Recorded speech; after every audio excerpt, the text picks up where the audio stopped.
যুদ্ধের ক্ষত এখনও টাটকা, অনিশ্চিত ভবিষ্যৎ, যে কোনো সময় ফের শুরু হতে পারে ভয়াবহ হামলা।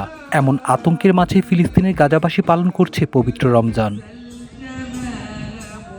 গাজায় প্রথম ধাপের যুদ্ধবিরতি শেষ হয় রোববার। নতুন করে মেয়াদ না বাড়ায় ইতিমধ্যে অবরুদ্ধ উপত্যকায় সব ধরনের ত্রাণ সরবরাহ বন্ধ করে দিয়েছেন ইসরায়েলের প্রধানমন্ত্রী বেনিয়ামিন নেতানিয়াহু। আর এতে রমজানের মধ্যে বড় দুর্ভিক্ষের আশঙ্কা করছে আন্তর্জাতিক বিভিন্ন দাতব্য সংস্থা।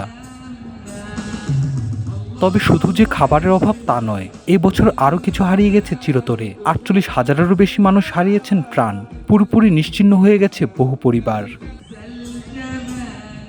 ইফতারের অনেক টেবিলেই থাকছে শূন্য আসন। একজন বাবা যিনি আর সন্তানদের ডাকবেন না, এক ছেলে যে আর অধীর আগ্রহে ইফতারের অপেক্ষা করবে না, এক মা যার হাতে তৈরি খাবারের স্বাদ আর কেউ পাবে না। তারপরও ঘুরে দাঁড়ানোর চেষ্টায় আছেন অনেকেই। ফিলিস্তিনের গাজা শহরের উমর এল মুক্তার এলাকার বাসিন্দা আহমেদ দাবান তাদের একজন। রমজান ঘিরে নিজের দোকানকে নতুন করে সাজিয়েছেন তিনি। একসময় প্রকৌশলী হিসেবে কাজ করতেন দাবান, তবে যুদ্ধ বদলে দিয়েছে সবকিছু। এখন অবরুদ্ধ উপত্যকায় রমজানের ঐতিহ্যবাহী মিষ্টি কাতাইফ বিক্রি করেন তিনি। 23 বছরের দাবান বলেন, আমি ভাগ্যবান, কাজ পেয়েছি, এটা করে আমি জীবিকা নির্বাহ করতে পারছি। সীমান্ত খুলে দিলে হয়তো আবার কাজে ফিরতে পারবো। দাবানের মতো অনেক ফিলিস্তিনি বেদনা ভুলে স্বাভাবিক জীবনে ফেরার চেষ্টা করছেন।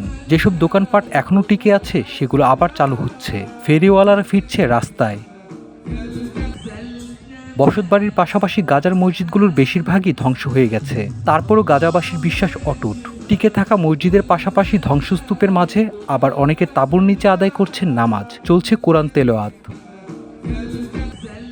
আত্মশুদ্ধি, ধৈর্য ও আল্লাহর নৈকট্য লাভের মাধ্যমে এই দুর্যোগ থেকে রেহাই মিলবে, এমন প্রত্যাশায় গাজাবাসীর। সারোয়ার প্রতীক, মাল্টিমিডিয়া ডেস্ক।